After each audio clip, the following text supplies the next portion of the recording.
I kind of begrudgingly respect just the dedication to not getting better at what you do for a living. Just coast through life. It probably shouldn't even happen. If you got it, you got to flaunt it, Acid. You know what? I got a lot of stuff that I don't want to flaunt, and so I just keep it to myself. Jeremy is really big into the used mattresses. Excellent deal. He has a used mattress store on the side. I'm not going to pull the pants down without the pants down cue. And we found out that Anthony's friends are all 13-year-old boys. Nice. Clay, how you doing? Doing a little more poorly after that terrible, terrible introduction. I was just fine, to be honest with you. Hello, sci-fi gangsters. This is a show where we talk about science fiction, video games, and comic books, but really it's just an excuse for me to catch up with my friends and to meet interesting people. I'm Anthony Denara, and person who is really interested in getting some chickens. This is an off-air conversation that we had, and I'm bringing it on air just because the price of eggs have gone up, and I do eat a lot of eggs. We've already talked about how I eat 7 eggs every morning. It used to be 11. I've cut it back because of the price and my cholesterol. I'm getting up there in age, and but raising chickens, I mean, that seems like a whole lot of fun, right? You have the chickens back there, you call them your ladies. Like, how are my ladies doing this morning? You walk out there, you see that they've been murdered by coyotes, and then you cry, and then you get more chickens. I don't know how to raise chickens. All I know, this is the things I know about chickens. They lay eggs, for one thing. I know that much. And I also know that their droppings are very good fertilizer. So you know how much I love the plants and all my gardening situation. Having that fertilizer would also be great. So it's kind of having my own ecosystem. Before I get too much in this chicken situation, let me go ahead and talk about what we're talking about here today. And today's topic is social media good or bad? Completely different from chickens. But let me tell you, wouldn't it be fun to have some chickens out there? Maybe have like a chicken coop. First of all, I don't think that my homeowners association would allow me to have chickens. Like, I would not be surprised if it says you may not have chickens in the backyard. I don't want a rooster. No need for a rooster unless you need a rooster. Jeremy, you're more of the you know more of the farm situation. Roosters do you need a rooster? Are assholes. You do not want a rooster. So no, it's not a rooster. So we understand Jeremy's opinion on roosters now, right? But so no rooster, but maybe a couple chicks back there, right? Grab some eggs. Take their children away from them, and then have breakfast, right? And of course, if I take an egg from a chicken, I'm going to show the egg to the chicken and go, I'm taking this baby. I'm going to traumatize the chicken while I take away the egg. The worst thing is I knew a guy who would cook eggs and feed it to chickens. Oh my goodness, feed their babies to the chicken. Yeah. That is pretty messed up. Did he do it because he was just trying to find something to feed the chickens, or was he just being a jerk? No, it was like he was trying to home source the diet and the whole hippie organic thing. And that was part of his solution. That sounds horrible. Now, I'm assuming that chicken, this is what we're talking about today, raising chickens. I'm assuming they can eat food scraps and that sort of thing, right? Maybe some vegetable scraps. I don't know. They can eat pretty much anything, yeah. Okay, very good, excellent. I have 2 birds that I feed chicken to sometimes. You feed the birds chicken? Just like little pieces of chicken. Do they like the chicken? Do they enjoy the chicken? That's okay. Is that love making it. cannibals? I don't know. I mean, it would be like us eating, gorillas, which is in that's most, a little bit different. In most cultures are frowned upon. Okay. We're talking about cannibalism today. That's our topic. We switched from is social media good or bad, and we're working to cannibalism. So you have the birds. You feed them chicken. Not like as a meal, but like if I'm eating chicken, I'll give them a little piece of it. All right, just share the meal, right? Chicken and dumplings. Could do that. It'd be fun to have just a couple chicks back there, right? Take away their eggs, enjoy some cheaper eggs every morning.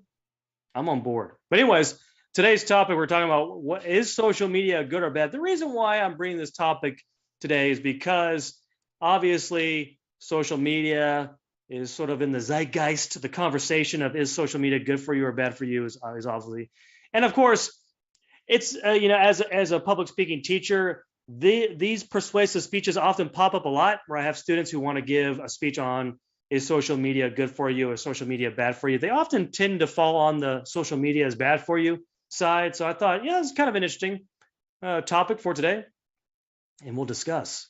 But before we begin, let's go ahead and introduce the panel here. We're going to start off with our guest here, and that's Noah. Noah, how are you doing? Hey, I'm good. How are you?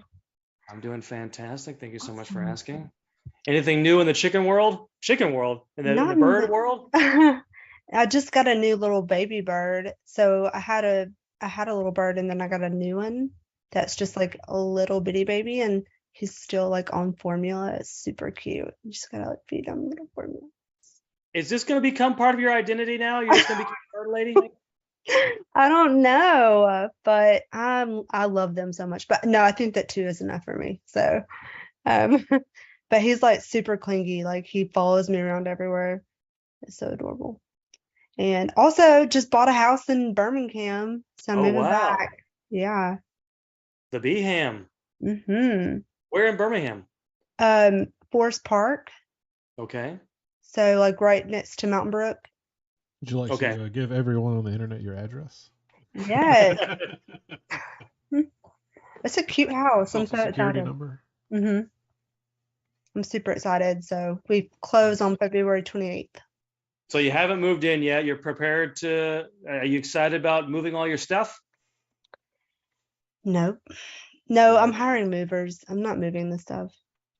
That's always smart. We've always made the mistake, and of course, we've moved relatives as well. We always make the mistake of moving ourselves, or actually, we get sort of pressured by family members to move them. So it's always just me and Alinda doing it, right? Because they always say, "Well, we'll help." And like, no, just we'll give you our kids. You watch the kids. We'll handle it because we're very like, let us do it. Because as you get in there, you have your opinions. No thing. We'll handle the move. If we gotta move you, we'll do it. So we've done that several times, moving family members. They know that we'll do it. So that's why we get suckered into doing that. Well, if you're not doing anything in February 28th. Oh, no, I just got put it on your calendar. Anthony, go ahead. That's not good. She just called 1-800. Anthony will move you. That's true. She just did. No, that's not a good thing. Yeah, moving's not fun at all. Definitely not fun. It's definitely not fun when you're moving somebody else. Mm-mm. That's a whole. Because you don't get to throw away stuff. Like when I'm moving myself, if I don't want to move it, I just throw it away. But and also, if I'm moving someone else, I can't do that. And also, if they packed it, you're sort of trapped by their packing strategy. You're like, why would you put this in this box with this? And you're like, okay, well, I guess. You can't micromanage someone that's helping you. You just have to let them do it. Yeah, very good. I had movers one time. They'll pack you, but they won't unpack you. And when I was unpacking, they pack everything. They wrap every single thing. They had wrapped a single Q-tip in a big thing, like I put in a box. It was nuts. So it was a very special Q-tip for you. Yeah, I framed it. All right, very good. We've gone from talking about chickens to talking about moving. All right, so let's go ahead and get to Jeremy. Jeremy, what else do you have for us for today? So I tweaked my back pretty severely a few days ago.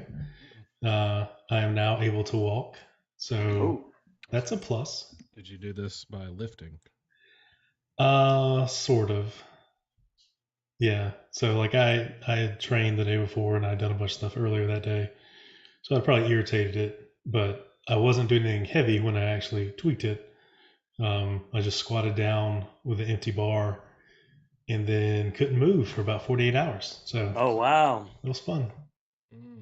But it's getting better. So it should be good to go in a week or so. Was this karma for you sending all those videos of the margaritas that you've been having in El Ranchero without me? Is that what this is? Could have been. The waitress. By the way, By the way, the fact that you got the same waitress who you I could not, always get her you every always get time. her. That's the first time I've ever gotten her, and she messed up your order again. Again. Yeah. It's fine. All right. But of course, you had a margarita without me, which really infuriates me in so many ways. But that's totally fine. Excellent. Have you caught up with the next Last of Us episode? I've only seen half of the next episode. Have you seen it? I have. I've been watching that with Alinda now. I think I got her into the program, although she will constantly do this number because she doesn't like horror, or scary movies. She'll constantly do this thing to me. Why are you making me watch this show? She's constantly saying that throughout the whole. Like, we're watching it, so it's fine. It's not that scary. But yeah, it's definitely getting good. Mhm. And I will say it's different enough from the other dystopian shows where I'm intrigued. So we'll see how that goes. But Jeremy's here, so it's good to have him. Let's move on to Acid. What's new? What's new? Oh, I do get to drive around a bunch of bigwigs tomorrow. The state board of education's coming down, so I'll get to see Eric Mackey and Jackie Ziegler and Tracy West and all those folks. So, Are these people that we should know, or are these just are these people that like? I mean, they work right under the governor, so I would think so. Yeah. Oh, okay, gotcha. Okay. They're on the same board as the governor. So I was wondering why you were listing their she's coming names. in. I was like, just listing your boss's names, but Who's they're the governor again? Okay, Ivy.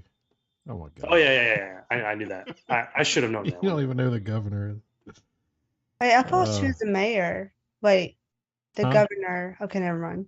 The Yeah, governor's like the president of Alabama, right? Yes, the governor is the president of Alabama. Right. Very good. They The often governor say is- the governor is the president. And then the mayor is the president of your city.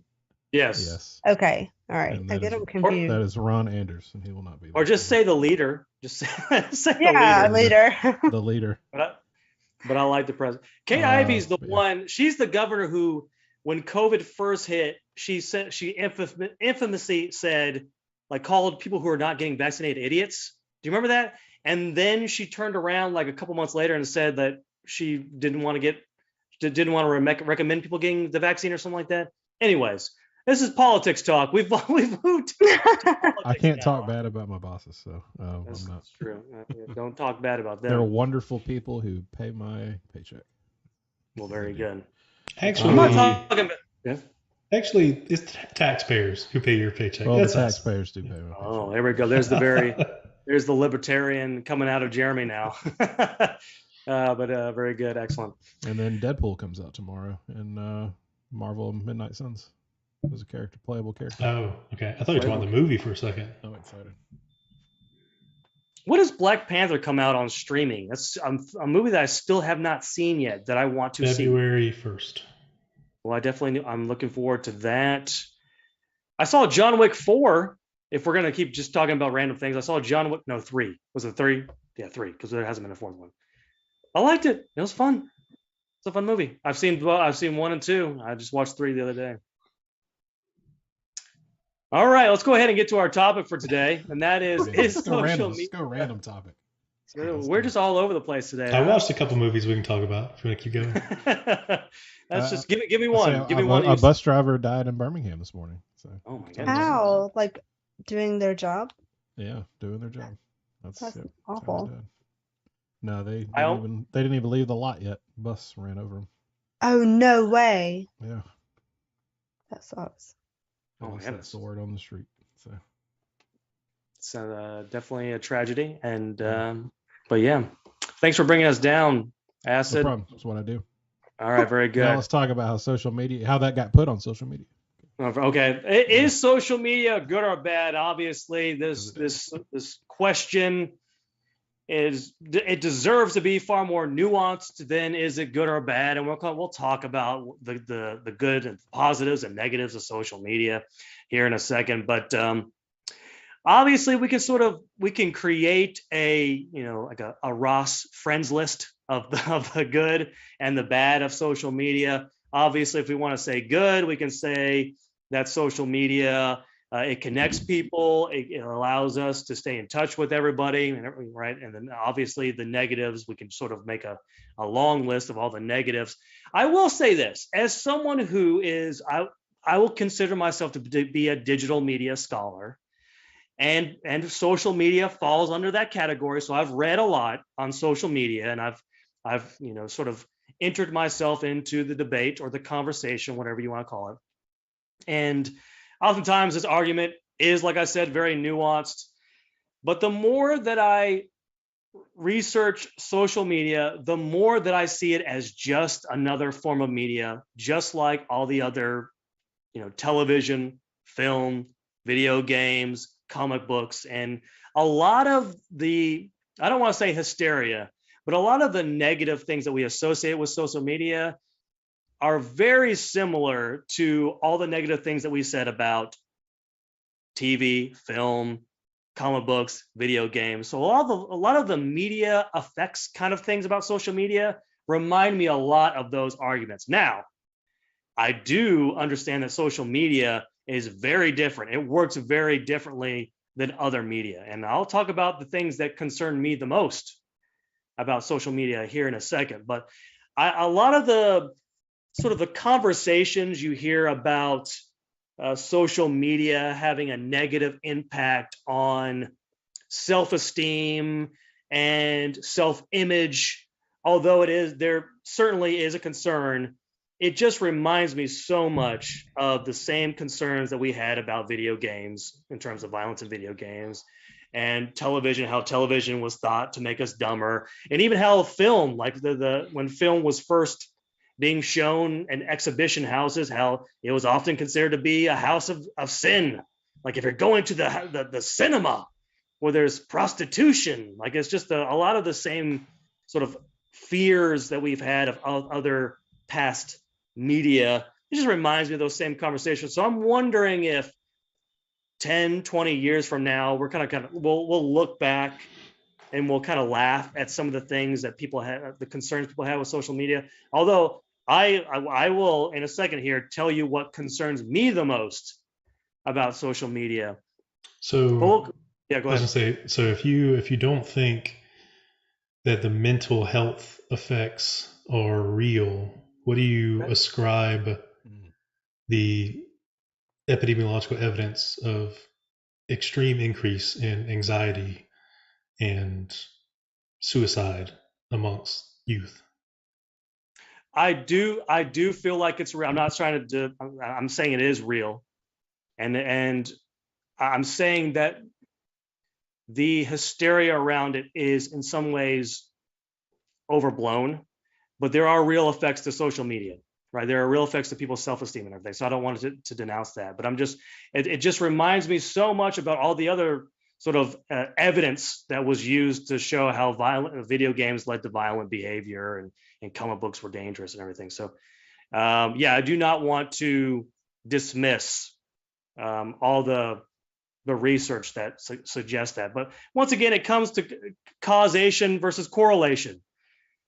Are people affected by social media? Is social media causing people to become depressed, or that people who are depressed go to social media? I mean, like, is a causation or correlation? And it sometimes can be hard to tell, and maybe it's a little bit of both, right? So once again, I definitely don't want to diminish the effects of social media on people's self-esteem.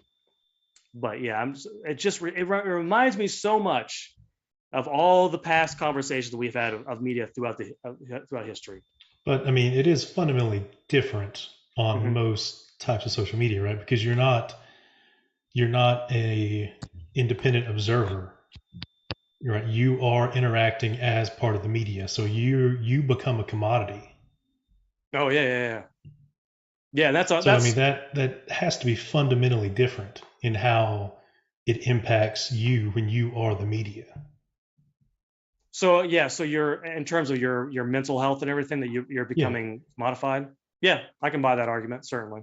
And there's other concerns with social media in terms of how it is commodifying us, right? Turning us into data that's being sold, and how we're being surveyed, and how we're sort of being reduced to numbers, right? I mean, that's certainly other negative qualities behind social media.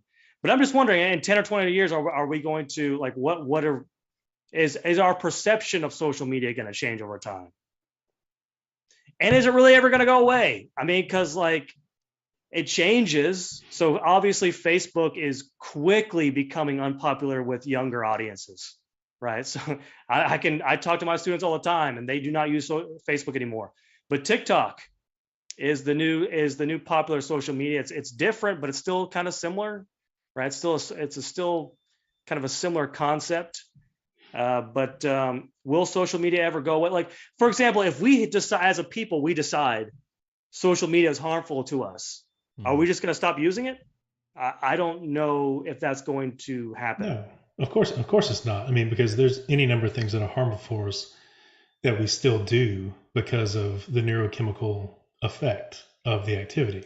Yeah, I mean, smoking, drinking, eating lots of sugar. I mean, people still do that, and it's I mean, so I think what you'll see is, because of the self-selective nature of evolution, right? In 20 years, it's going to be people who've grown up with it and people who use it and interact with it in a different way. And you're going to have the people who are more successful in that endeavor are the ones still using it, and other people will not use it or will have changed their relationship with life, unfortunately, in some instances. Mm-hmm.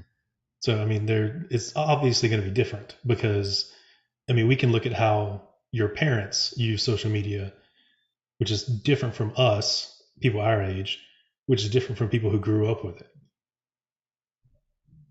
So are you suggesting, and perhaps this sort of ties into what I was arguing, is that as we become like more aware of the negative effects of social media, we become more defensive towards how it manipulates us? Like we become self-aware of how it attempts to manipulate us, and we're more able to fight against that. Or the fact that we know what it's designed to make us do, are we able to stop it from doing that? I think there'll definitely be some more selective nature in how it's used. But I mean, it's different. So if you look at someone who grew up with it now, right? Someone who almost weaponized it from a branding perspective, right? They view the difference between reality and social media isn't there, right? It is part of their reality. Whereas I feel like people our age, so, Gen X, older millennials, most of us didn't view it as reality, right? It was a entertainment mechanism for the longest time anyway.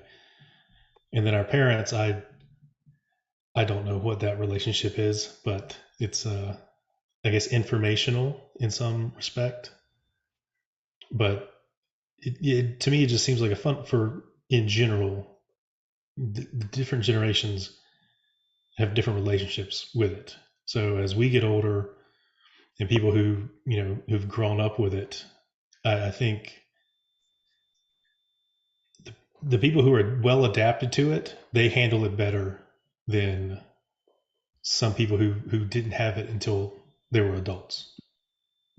Right. So isn't that sort of consistent with what I was just saying, in terms of, like, in 10 or 20 years, it's not going to have what we perceive to have all those negative effects that we thought it was going to have on us, because we are more aware of the negative effects it has on us. Well, I would still argue it has negative effects on those people. They have just their identity has become part of it. And for the people who are successful at it, that's perfectly fine, right? It's no different than getting acclaim and accolades outside of the internet. But for the people who are not successful with it, it's a whole different ballgame. Right. Okay. Let's go ahead and move on to Noah. What do you got for us, Noah? So I've changed my relationship with social media as of late. I really don't get on there at all anymore. And it's not because like of like depression or anything like that. It's just like I would rather be spending my time like doing other things that are more important to me as I get older. Like just watching other people's lives unfold is not entertainment for me anymore. Um, Another thing, like I do think that it's, like children that are growing up with social media. Like I was born, I grew up in the 90s. So it was like right there on that like cusp of like technology where like when I was in middle school, all I had to worry about was like these 10 girls and like how much better their roller skates were than mine. But now like girls that were, in middle school, they see thousands of girls whose roller skates are better than theirs. You know what I mean? Like it's everyone is right at your fingertips. And, I can see how it could really cause a lot of you know, self, image issues and everything. But yeah, I'm not a huge fan of social media. Like I use it to keep in touch with people I care about. But that's like really it, and I barely do that. So yeah, I'm not a huge fan. Let me throw this out here because all right, so let's look at Instagram, right? Well, let's focus on self-esteem, right? And how Instagram can have negative effects on self-esteem. Most certainly, yes. But is it any different from in the 90s, 80s with beauty magazines? Is it, I mean, obviously it's amplified It's by easier algorithms. to access. Yeah, and there's more of it. So like you're seeing like instead of seeing like 2 or 3 models in a magazine, you're seeing, hundreds of models in 30 minutes just like scrolling through Instagram. You know what I mean? Like this is what people are supposed to look like. This is what's reality, and I'm not that, So Yeah, most yeah. certainly. I definitely agree that it's it's amplified to a certain extent, but you as a kid watching television in the 90s, you're watching a television program, right? And everyone looks good in the show, right? Which is could help hurt your self-esteem. Then you watch a couple commercials where everyone's looking good and everything, that's hurting your self-esteem. Then you open up a magazine, you look outside, there's a billboard. It's like, so like all of that had negative effects on someone's self-esteem in the general sense. Is it any different from the way social media works in that aspect? It's Yeah. fundamentally different to look at somebody and say they have something I want than to post a picture of yourself and have 100 people tell you how worthless you are. I mean, those are two totally different things. Yeah. Yeah, and on television and in magazines, like those are people that are paid to look like that, right? But then you go on social media and you see like girl next door that is just like, this is what normal people look like. Like people that are posting these photos like this is like just normal. And so I think it's different. I think that back in the day when we were young, like, yeah, people are attractive on TV, but that's what they're paid to be, is attractive, and in magazines. But on Instagram, just like everybody is attractive on Instagram. Like it's crazy. But so Yeah, I guess I can buy the argument that the interactive nature of social media sort of amplifies in terms of having the negative comments and everything. It's easier for you to get harassed. Certainly, that's another huge problem with social media. Certainly, to be stalked, it's easier. Yeah, there's a ton of things about social media that are bad, not just for like, normal people, but also like if you're a criminal, social media is bad for you too, because that shit is traced. And like, if you do anything naughty, you better watch out because your social media is gonna tell on you. Yeah, I mean, So, people have gotten fired because of what they posted yeah. on social media. hmm But I mean, I think the technology kind of goes hand in hand with social media because I mean, everything's on this thing now. This, just fits in the palm of your hand. Yeah, you can get to it from your computer or your tablet or whatever, but most of these kids, and I see it probably more than the y'all just because, of the bus thing. I mean, they're kindergartners with phones better than mine, and I'm just kind of like, what in the world do you have the latest, Samsung or the latest iPhone or whatever? Like, why do you need, this? And, the answer is always like, oh, well, they can call me if there's an emergency. It's like, well, that's a fair point, but there's an adult here. I didn't have that when I was on the bus. Our hmm driver had didn't have a cell phone, but had a way of communicating to somebody that could get help. Like that's just what they did, and they taught us how to use that. And we do. I mean, we do the same thing. Um, but I kind of look at social media, and at least this type of social media and this type of technology, kind of like the Star Trek Prime Directive.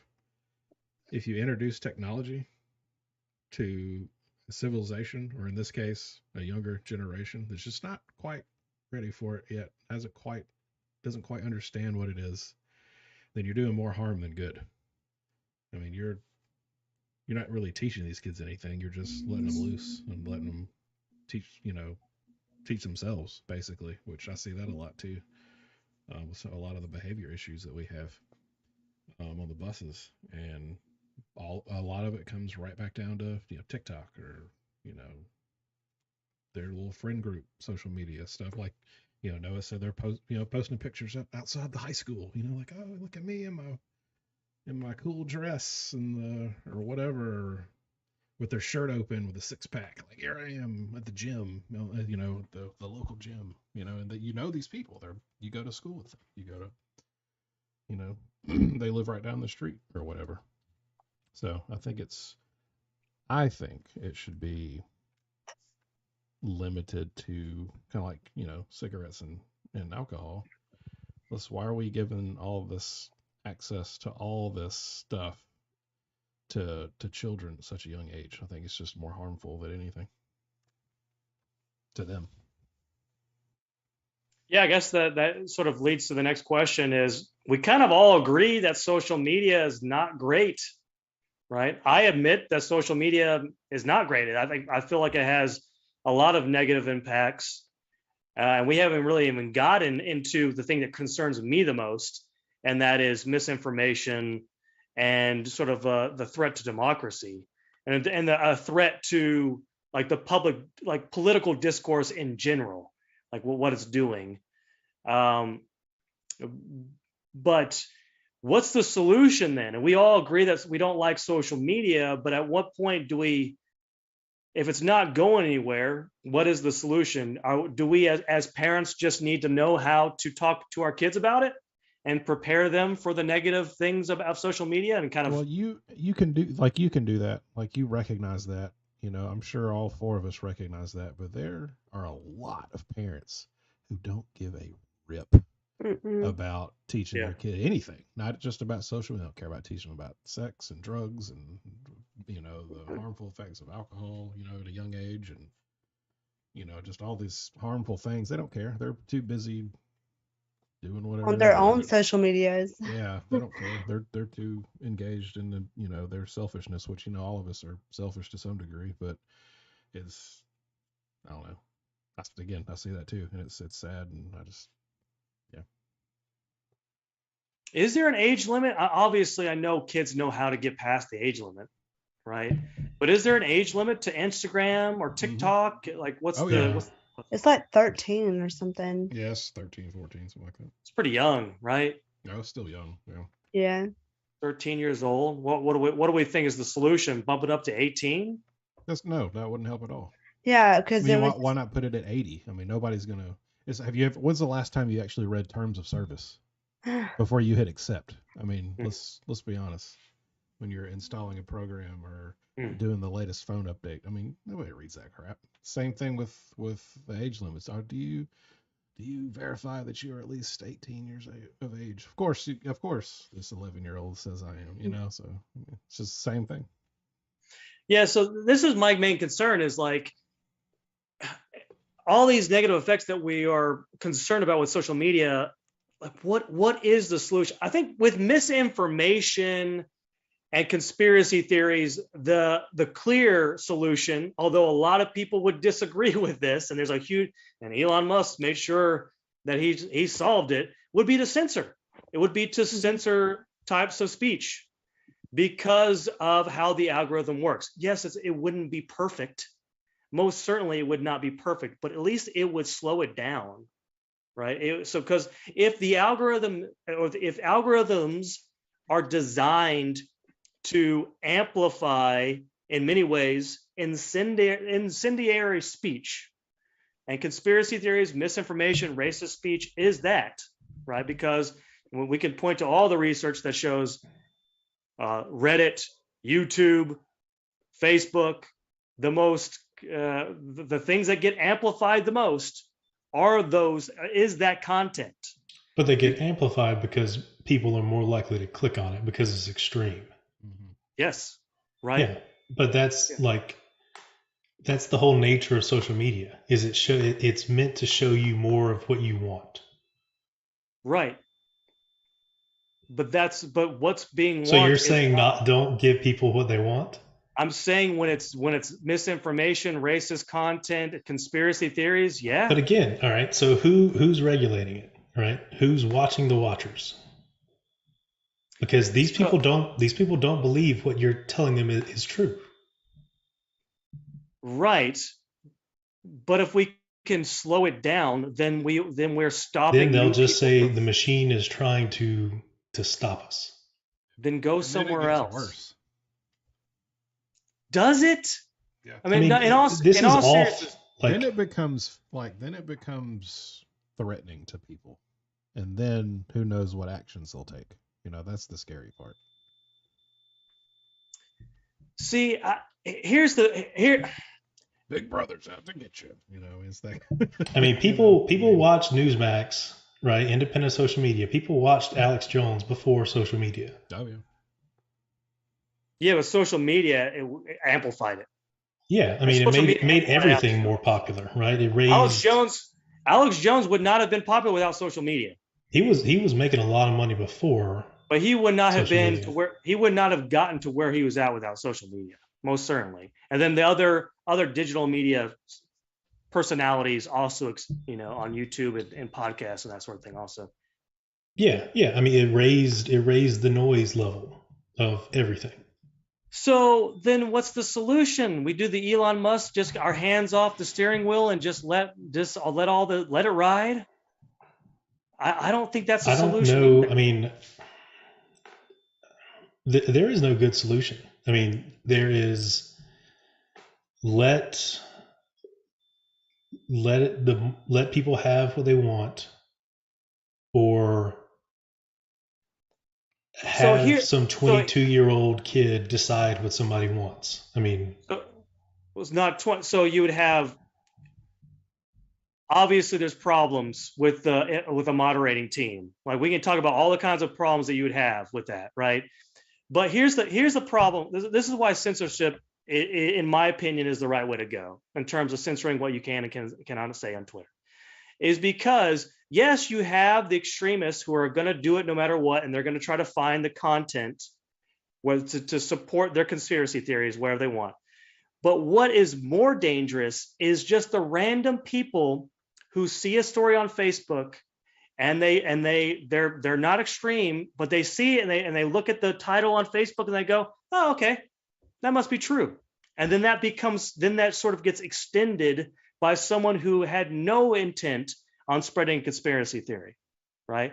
And it's those people who are causing the real problems, or that's the sort of what the problem that's happening. I mean, but I don't see how this can be done, because it's not just in political realms, right?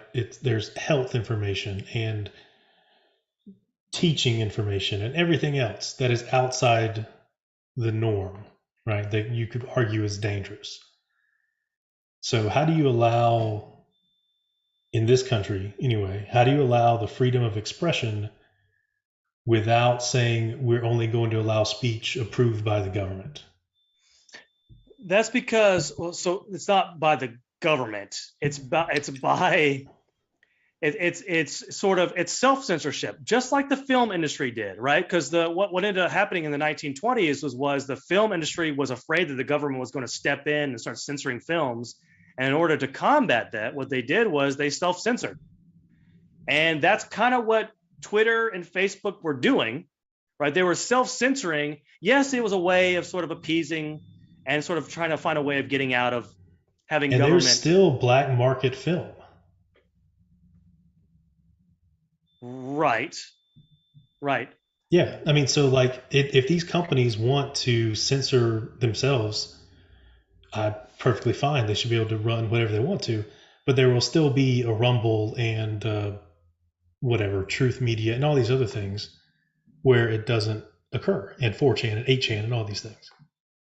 And I think Facebook and Twitter are very different in terms of how information is spread, right? In terms of like other sites like Reddit and everything, is like you just have people who are just on it. They're not on it to spread information, spread political content. They're not even on there to engage in political content, but that stuff gets spread on it by the algorithms, and it becomes amplified by others, and then it pops up on your feed because it starts to trend. And because it pops up on your feed, you are far more likely to consider it to be truthful. So if we can somehow suppress that, then it's not popping up as much, right? Yes, there's no way to perfectly censor this, and there's always going to be problems. But I actually felt like Facebook, although we could sort of point holes and say that it wasn't doing enough, but I actually did feel like Facebook and Twitter were on the right track. They made plenty of mistakes, and we can sort of pick and choose how they censored something when they weren't supposed to censor anything, right? Or when they weren't doing enough to censor something. But I felt like that was the direction that social media was going in, and I felt like that was the solution. And then we've taken a step back in a lot of ways. I honestly feel like the Wild West approach to social media is not the solution, and in many ways, it's going to amplify a lot of the same problems. The best way to do it is to monetize it, right? So you have to pay $20 a month to use your social media. That's where they make the money from, right? There is no selective of what you're going to see. You see what you subscribe to, like the early days of Facebook, right? You saw a chronological, post from your friends, and that's all you saw. There were no advertisers. There were no groups making money. But the only way to do that is people are going to have to start paying for it, and people won't do that. Or make the algorithms public so people can dissect them. People will not know what they mean. I think some could. No, I think some. There could be a whole new field of digital scholarship of people who know how to code and can sort of. You can't see the internals of machine learning. Right. But you can have a conversation with the person who is designing the algorithm. I mean, you can have the the problem is, one, I think the number of biases people attribute to algorithms is vastly overblown, but most of the biases that might be in there are inherent to the person writing it. They don't realize it. So if you just have a conversation with them, how are you going to pick that out? Well, what's being amplified and what's not being amplified? But again, what's being amplified is what people are looking for. Right, and that can be public. And then we can sort of, and then we can have a conversation. You want what people are looking for to be public? So we can do general data about what's being looked at, certainly. Yeah. Mm-hmm. Yeah. What do you do with that information? You If then there's adapt it to where we're going to have equality of representation of what comes out. sure. Okay, so you see a little bit of far right, you see a little bit of far left, and everybody sees these things. What? I feel like we're boring Noah. We've lost Noah. She's I feel like we need to bring her back into the conversation before we lose her for good. Noah, what's up? No, it's just it's in like I'm interested in what you're saying. I've actually taken some notes to kind of look things up later, but no, from what from what you were saying, I do think that now, like with machine learning, there is no like there's less. I guess I don't know. Like we're we're seeing only what we want to see, only what we're looking for, only what we are attracted to, only what's going to make the social media more money.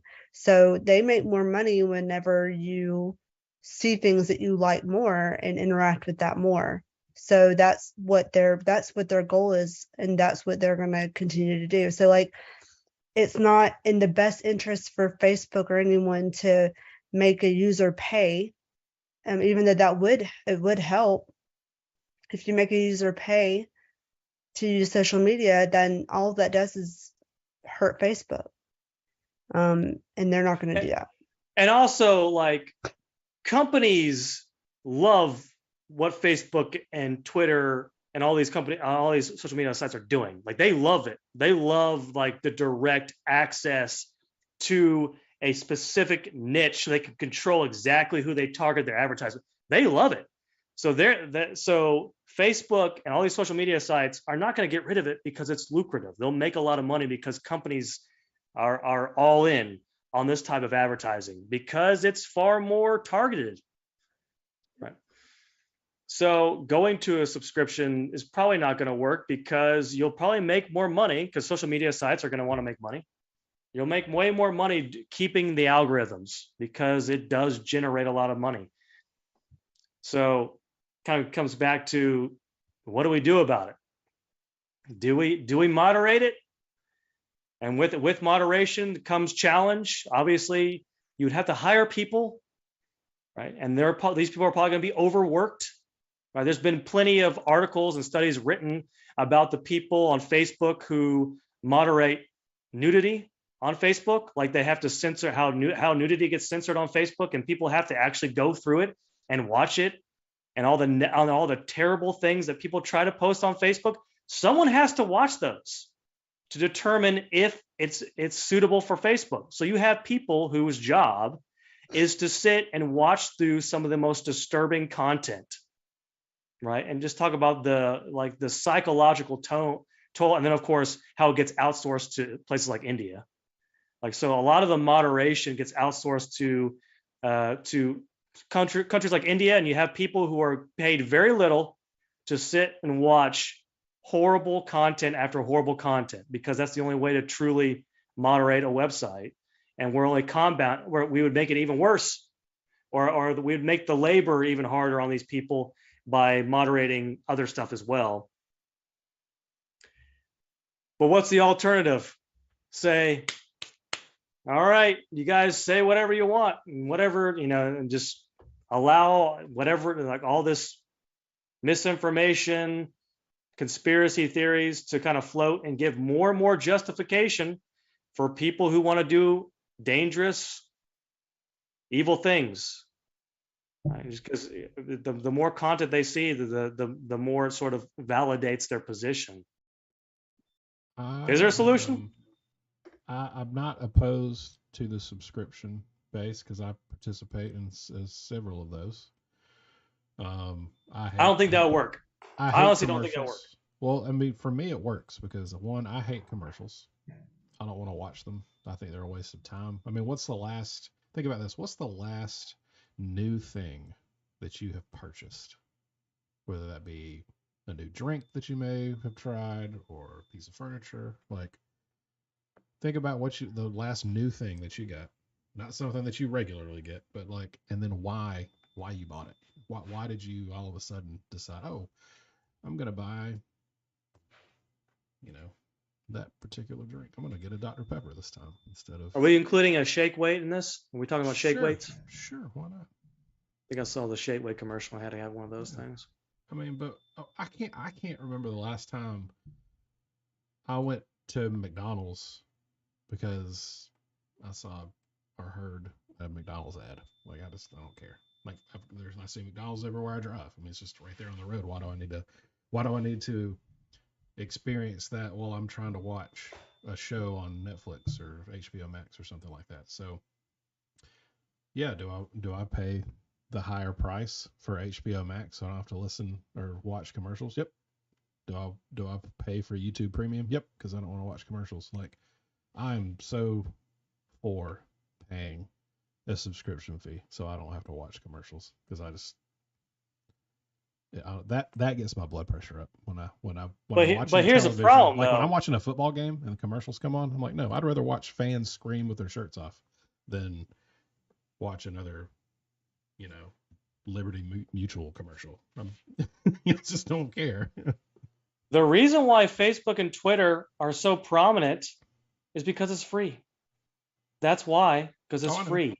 It's free. And if you created a subscription site, you would have less users, and less users means less money. But why not make it an option? To option to not see advertisers. Like what they did with YouTube. Like YouTube, I think, was one of the earlier ones that started YouTube premiums. Like, all right, you pay X amount of dollars every month, no more ads for you, and you get YouTube Red, which I don't ever use, but which is like YouTube. It's kind of like Netflix originals or HBO originals or whatever. Well, YouTube also has originals, which flopped, but I think they still got some. But I just did it because I want to watch commercials. So I would say make that an option. On Twitter's kind of doing it. You can pay the $8 a month and see limited ads. I'm kind of hoping Elon will say, "Hey, give me 16, and you won't see any ads." Like I'll pay that. I hate those sponsored tweets. Like those are Totally that's why I cool don't with even it. get on there anymore. Like I know it's they're just annoying. so annoying. So do I pay $8? Yeah, because I see less ads. It's great. And I'm not on Twitter a lot, but when I do get on Twitter and I post like, "Hey, I'm going live today, guys," and I'm trying to see what my friends are doing, on their Twitch streams and that kind of stuff through Twitter, I don't have to go through 9,000, hey, play this game ads. I hate those. So I just see it being far more lucrative to make it free, sort of like those free to play games, because you make a lot more money once you get them hooked in. Yeah, and I mean, it's not free. You're just not paying with cash. Yes. Okay. You're paying with your time, and I don't want to waste my time. And your information, your data. Yeah. Your information. Yeah. Everything. Right. But a lot of people don't really care. Yeah, that's the thing. They don't care.